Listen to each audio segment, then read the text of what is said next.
वेळी कधी विचार केलाय का?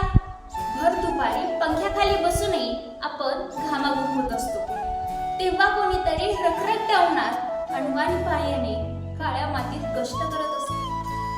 जेव्हा आपण एसीच्या रूम मध्ये बसून पावसाचा आनंद घेत असतो, तेव्हा कोणीतरी आपला संसार वाहून जाऊ नये म्हणून या अस्मानी संकटाशी दोन हात करत असतात. ते दुसरं कोणी नाही तर जगाचा पोशिंदा म्हणजे शेतकरी राजा. तर नमस्कार, मी आहे कृषी कन्या आणि आजच्या या काही मिनिटांच्या व्हिडिओमध्ये आपण पाहणार आहोत की शेतकरी एक संघर्ष कथा या विषयावर बोलणार आहोत. तर व्हिडिओ शेवटपर्यंत नक्की पहा. शेतकऱ्याचा संघर्ष हा दोन आघाड्यांवर असतो, एक अस्मानी तर दुसरा सुलतानी. अस्मानी संकट म्हणजे निसर्गाचा लहरीपणा. वर्षभर रक्ताचं पाणी करून पीक उभं करायचं, खत द्यायचं, रात्रीचा दिवस करून पिकाला चांगलं जपायचं आणि शेवटी जेव्हा पीक हातात येण्याची वेळ येते तेव्हा अचानक ढग फुटतात, गारपीट होते आणि कधी कधी तर पाऊसच पडत नाही. एका रात्रीत होत्याचं नव्हतं होतं. पण संघर्ष इथे संपत नाही. दुसरं संकट सुलतानी म्हणजेच बाजारपेठ. निसर्गाच्या मारामारीतून जे काही थोडंफार वाचलेलं पीक असतं ते शेतकरी जेव्हा बाजारात घेऊन जातो तेव्हा त्याला कवडी मोल मिळते. ज्या कांद्याला, ज्या टोमॅटोला ग्राहकाला विकताना सोन्याचा भाव असतो, तोच माल विकताना शेतकऱ्याच्या डोळ्यात मात्र पाणी असते. खर्च निघत नाही, कर्ज फिटत नाही. अहो, खर्च निघत नाही, कर्ज फिटत नाही, पण तरीही तो खचत नाही, कारण तो शेतकरी आहे हो. शेतकऱ्याचं जीवन हे 9 ते 5च्या नोकरीसारखं नसतं. त्याची ड्युटी 24 तास असते. विचार करा, मुसळधार पाऊस असो किंवा कडाक्याची थंडी, रात्री 2 वाजता जेव्हा लाईट येते तेव्हा शेतकरी हातात बॅटरी घेऊन शेताकडे निघतो. अंधारा रात्री शेताच्या बांधावरून चालताना डोक्यात फक्त एकच विचार असतो, पिकाला पाणी मिळालं पाहिजे.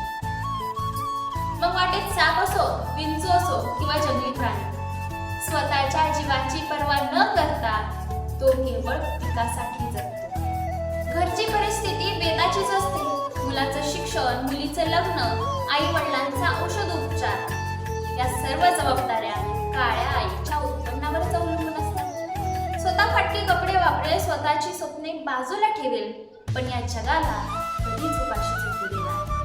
हाच खरा तो त्याग आहे, हाच खरा तो त्याग आहे, हाच खरा तो शेतकरी राजा आहे आणि हाच खरा तो जगाचा पोशिंदा आहे. संघर्ष कितीही मोठा असला तरी आजचा शेतकरी रडत बसणारा राहिलेला नाही. आता वेळ बदलत आहे. आजची तरुण पिढी, सुशिक्षित मुलं नोकऱ्या सोडून शेतीकडे वळत आहेत. ते शेतीमध्ये आधुनिक तंत्रज्ञानाची आणि विज्ञानाची जोड देत आहेत. आजचा शेतकरी स्मार्ट शेतकरी बनतोय. ठिबक सिंचन, शेणनेट हाऊस, सेंद्रिय शेती आणि तसेच सोशल मीडियाच्या माध्यमातून थेट ग्राहकांपर्यंत माल पोहोचवणे अशा नवनवीन प्रयोगांमुळे शेती आता नफ्याचा व्यवसाय बनत आहे. इतिहास साक्षी आहे, ज्याने जमिनीला चांगलं जपले त्याला जमिनीने कधीच उपाशी ठेवलेलं नाही. संकट कितीही मोठी येऊ देत, जर जिद्द असेल तर वाळवंटातही हिरवळ फुलवता येते. हे आजचे शेतकरी करून दाखवत आहेत. म्हणूनच म्हणावंसं वाटते, नशिबाच्या रेषेवर नाही. काय? नशिबाच्या रेषेवर नाही तर हाताच्या फोडावर विश्वास असणारा हा राजा आहे. तर तुम्हाला आजचा व्हिडिओ कसा वाटला? आवडला असेल तर लाईक करा आणि या चॅनेलला पहिल्यांदाच आला असाल तर सबस्क्राईब नक्की करा. तुमच्या शेतकरी बहिणीला सपोर्ट करायला विसरू नका. शेतकरी राजाच्या संघर्षाचे असेच व्हिडिओ घेऊन येत जाईल. व्हिडिओ पाहिल्याबद्दल